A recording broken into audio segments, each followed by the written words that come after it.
Hello நண்பா! நம்ம இந்த வீடியோல என்ன பார்க்க போறோம்னா, எமால்டிட்டி எபிசோட் நம்பர் 66 தான் பார்க்க போறோம். அதுக்கு முன்னாடி எல்லாருமே லைக் பண்ணிட்டு, சப்ஸ்கிரைப் பண்ணிட்டு, பெல் ஐக்கான் கிளிக் பண்ணிக்கோங்க. இப்ப எபிசோட பார்க்க ஆரம்பிக்கலாம். எபிசோட் ஸ்டார்டிங்ல என்ன காட்டுறாங்கன்னா, நம்ம ஹீரோ வெளில வர ஆரம்பிக்கிறான். வெளில நடந்து வந்துட்டு இருக்கும்போது நம்ம ஹீரோன அப்படியே நோட் பண்றான். நம்ம ஹீரோன பார்த்ததுக்கு அப்புறம் அவ பக்கத்துல நம்ம ஹீரோ அப்படியே போயிட்டு இருக்கான். போகும்போது சடனா நம்ம ஹீரோயின் திரும்பி பார்க்குறாங்க. நம்ம உண்மையான ஹீரோயின் லுக்ல இருக்கா. அதை பார்த்து நம்ம ஹீரோவும் பயங்கரமா ஷாக் ஆகுறான்.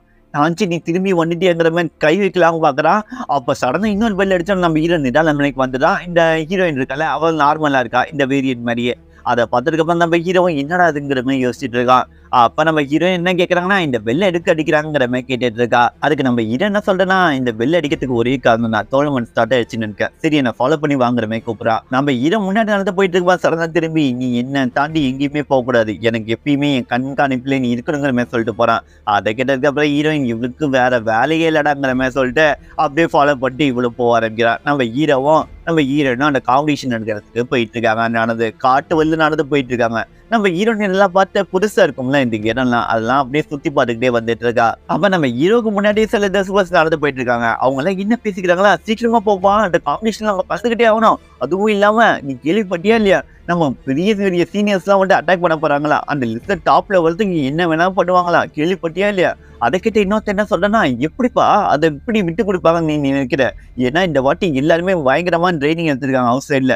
நம்ம மட்டும் இந்த காம்படிஷன்ல மட்டும் ஜெயிச்சுட்டோம்னு வச்சுக்கோ, ரிவார்டு எந்த அளவுக்கு கிடைக்குன்னு உனக்கு தெரியாது. போன வாட்டி கிடைச்சிட்டோம், இந்த வாட்டி ரிவார்டு டாப் ரேங்கிங்ல இருக்கும், அதுவும் மிஸ்டியான பிரைஸ் தான் தராங்களாங்கிற மாதிரி சொல்லிட்டு இருக்கான். அதெல்லாம் நம்ம ஹீரோவும் கவனிச்சுட்டு அப்படியே இவங்க பின்னாடியே நடந்து வந்துட்டு இருக்கா. சடனா ஒரு இடத்துல இவனுங்க எல்லாம் நிக்கிறானோ. அதை பார்த்ததுக்கு அப்புறம் யாரா முன்னாடி இருக்கான்னு பார்த்தா நம்ம ஃபேங்குயின் தங்கச்சி, நம்ம மாயனை, அதுக்கப்புறம் யானை, அதுக்கப்புறம் அண்ணன் தம்பிங்க கைப்புள்ளிங்க இருப்பாருல அவனுக்கு நிக்கிறானோ. அப்ப நம்ம மாயன் என்ன சொல்றேன்னு இவங்களை பார்த்ததுக்கு அப்புறம் இந்த இடத்த விட்டு போங்க, இவங்களும் மரியாதை கொடுத்துட்டு அந்த இடத்த விட்டு ஓடி போறாங்க இவங்களை பார்த்து பயந்துட்டு. அப்ப முன்னாடி யாரோ வர மாதிரி இருக்குங்கிற மாதிரி நம்ம மாயன் அப்படியே பார்த்தா நம்ம ஹீரோனா வந்துட்டு இருக்கான். ஹீரோவும் நம்ம ஹீரோயினும். அப்ப நம்ம ஹீரோனை பார்த்ததுக்கு அப்புறம் நம்ம யான் இது நீ எப்படி உயிரோட இருக்க, நீ கமாண்டட் பிரின்சஸ் யான்சி தானே. அதை கேட்டதுக்கு அப்புறம் நம்ம ஹீரோயின் முன்னாடி நிக்கிறா. அப்ப நம்ம ஹீரோ என்ன சொல்றேன்னா, உனக்கு எவ்வளவு தைரியம் தான் அவ பேரை நீ சொல்லிருப்பாங்கிற மாதிரி கேட்டுட்டு இருக்கான். அப்ப நம்ம யானும் மண்டே குனிஞ்சிடலாம், ஏன்னா எதுவுமே பேச முடியாதுல்ல. அப்ப நம்ம மாயன் முன்னாடி வந்து உன்னை ரொம்ப நாளா பார்க்க முடியல, என்ன பயங்கரமா ட்ரைனிங் எடுத்த போல இருக்கு, இந்த வண்டி காம்படிஷன்ல தப்பு கொடுப்பியா என்ன. அதை கேட்டதுக்கு அப்புறம் நம்ம ஹீரோ என்ன சொல்றேன்னா, நீ கவலையப்பட, நம்ம 2 பேருக்கு நடக்கிற காம்படிஷன் உன்னால மறக்க முடியாததா இருக்கும். அது கேட்டதுக்கு மாயன் என்ன சொல்றேன்னா, நீ ஜெயிக்கணும் தான் நான் ஆசைப்படுறேன், ஆனா அதுக்கு வாய்ப்பு இல்லைன்னு நினைக்கும் போதுதான் வருத்தமா இருக்கு. நீ கண்டிப்பா என் கூட நல்லா சண்டை போடுவேன்னு நினைக்கிறேன், தோல்ல மட்டுக்காக வெயிட் பண்ணுங்கிற மாதிரி சொல்றான். அதை கேட்டதுக்கு நம்ம ஹீரோ கண்டுக்கிற மாதிரி அப்படியே முன்னாடி போயிட்டு இருக்கான். அப்ப நம்ம அண்ணன் தம்பிங்களை பார்த்து ஒரு லுக்கு விடுறா, இவனும் மண்டையை குடிச்சுக்கிறான், ஏன்னா மாட்டிப்பான்ல. அப்ப வாயின் எதுக்கு இவனுங்களை பார்த்து போறாங்கிற மாதிரி கன்ஃபியூஸ் ஆகுறான். அப்ப நம்ம ஹீரோயினா அப்படியே முன்னாடியே நடந்து போயிட்டு இருக்காங்க. அப்ப நம்ம ஹீரோயின் என்ன சொல்றேன்னா, நீ ஒரு டீமன், நீ ஏன் இப்படி உன்னை அசிங்கப்படுத்தவங்களா கண்டுக்காரமே வந்துட்டு இருக்க, உன்னை எவ்வளவு அவமானப்படுத்துறாங்க தெரியுமா உனக்கு. அதுக்கு நம்ம ஹீரோ என்ன சொல்றேன்னா, சரி நான் என்ன பண்ணேன்னு நீ நினைக்கிறேன். அப்ப நம்ம ஹீரோயின் என்ன சொல்றேன்னா, நான் மட்டும் உன் இடத்துல இருந்தா இந்த லூசர்ஸ் எல்லாருமே ஒரே செகண்ட்ல கொன்றுப்பாங்கிற மாதிரி சொல்லிட்டு இருக்கா. அதுக்கு நம்ம ஹீரோ என்ன சொல்றேன்னா, இது ஜியன் மோட்டே, நீ நினைக்கிறமே அண்டர் கிரவுண்ட் டீமன் பிளேஸ் கிடையாது, நீ என்ன வேணாலும் மேஜிக்கல் பவரை யூஸ் பண்ணி கொள்றதுக்கு இந்த இடத்துல ஒரு ரெகல்சி இருக்கு, அதை நம்ம ஃபாலோ பண்ணிட்டு அவனுங்கிற மாதிரி சொல்லி நம்ம ஹீரோ முன்னே நடந்து போயிட்டு இருக்கா. அப்ப நம்ம ஹீரோ நின்னுட்டு என்ன சொல்றேன்னா, யார் இந்த கமாண்டர் பிரின்சஸ் யான்ஜிங்கிற மாதிரி கேட்கிறா இவ. அதை கேட்டதுக்கப்புறம் நம்ம ஹீரோ முன்னே நடந்த படம் நின்றுட்டு அப்படியே திரும்பிட்டு என்ன சொல்றான்னா, அதை பற்றி நீ தெரிஞ்சுக்காத வரையும் உனக்கும் நல்லது, எல்லாருக்குமே நல்லதுங்கிற மாதிரி சொல்லிட்டு முன்னே நடந்து போறான். அதெல்லாம் கேட்டதுக்கு அப்புறம் ஹீரோயினும் யார் இவ, இவளை பற்றி கேட்டாலே இவன் மைண்டே மாறி போயிடுது சொல்லிட்டு இவங்க எல்லாருமே முன்னாடி அந்த காம்படிஷன் நடக்கிறதுக்காக போயிட்டு இருக்காங்க. அங்க நிறைய படிக்கட்டு மாதிரி இருக்கு, அதெல்லாம் ஏறி நம்ம ஹீரோயினும் அந்த இடத்துக்கு தான் மேலே போயிட்டு இருக்காங்க அந்த காம்படிஷனுக்காக. அப்ப நம்ம ஹீரோ என்ன நினைக்கிறேன்னா, இந்த இடத்துக்கு முக்கியமான கிரேட் மாஸ்டர்ஸ் எல்லாருமே இந்த சண்டையை பார்க்கறதுக்காக வருவாங்க, நான் கண்டிப்பா அவங்க யாரையுமே டிசப்பாயின்மெண்ட் பண்ணாம இந்த சண்டையை நான் போட்டே வாங்குற மாதிரி நம்ம ஹீரோவும் அந்த காம்படிஷன் நடக்கிறதுக்கு ஃபைனலா நம்ம ஹீரோ ரீச் ஆயிடலாம்.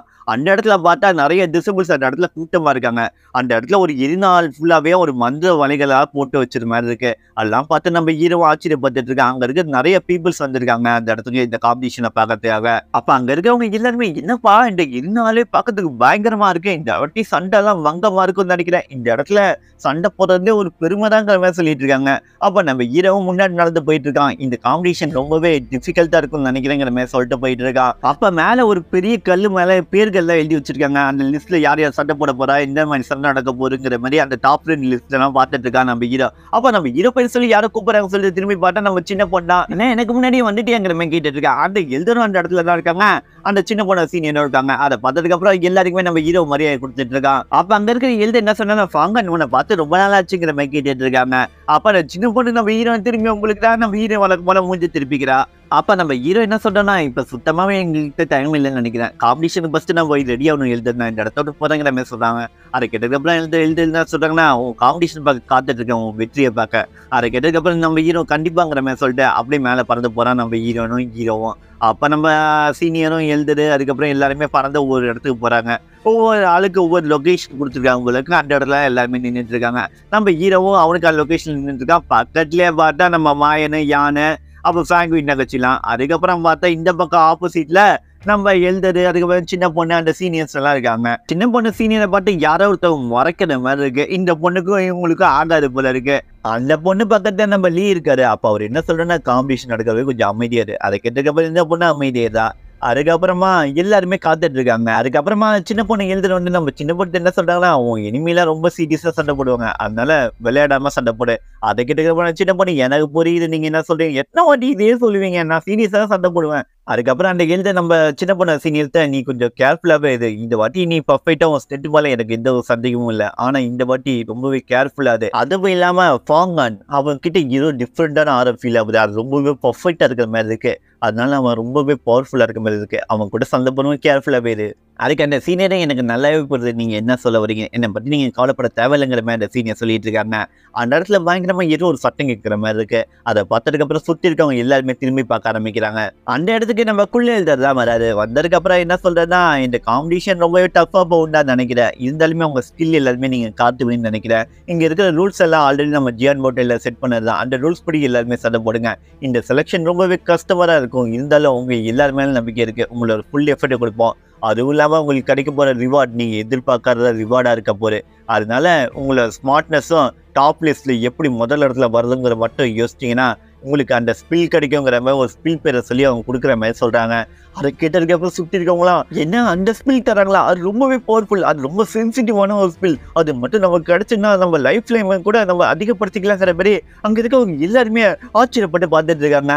நம்ம ஹெட் மாஸ்டரை வர வைக்கலாம், நம்ம சுப்ரீம் எல்டர் வராதுங்கிற மாதிரி சொல்லிட்டு அந்த சுப்ரீம் எல்டர் வெளில வராது. அவரை பார்த்ததுக்கப்புறம் சுற்றி இருக்கவங்க எல்லாருமே தலை வணங்கிட்டு இருக்காங்க. ஏன்னா ஜிஎன் மவுண்டனோட சுப்ரீம் எல்டர்னா எல்லாரும் மரியாதை கொடுக்கணும்ல, அதனால அந்த இடத்துல எல்லாருமே உங்களை வெல்கம் பண்றாங்கிற மாதிரி அந்த இடத்துல சொல்லிட்டு இருக்காங்க.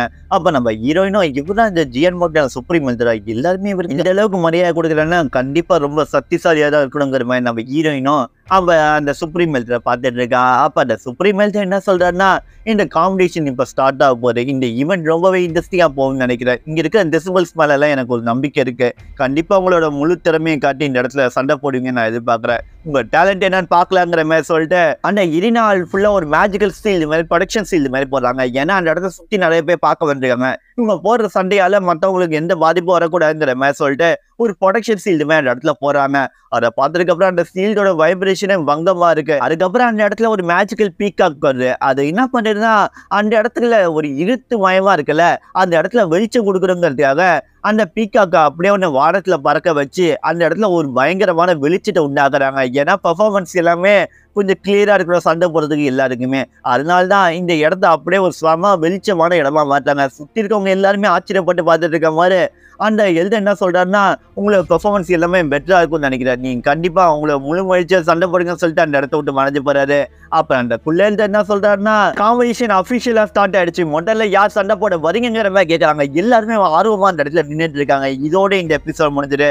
அடுத்த எபிசோட்ல யார் முதல்ல சண்டை போட வர போறா, என்ன நடக்க போகுது எல்லாமே பார்க்கறதுக்கு மறக்காம லைக் பண்ணிட்டு சப்ஸ்கிரைப் பண்ணிட்டு பெல் ஐக்கான் கிளிக் பண்ணிக்கோங்க. இது ஏஜே வாய்ஸ் ஓவர்.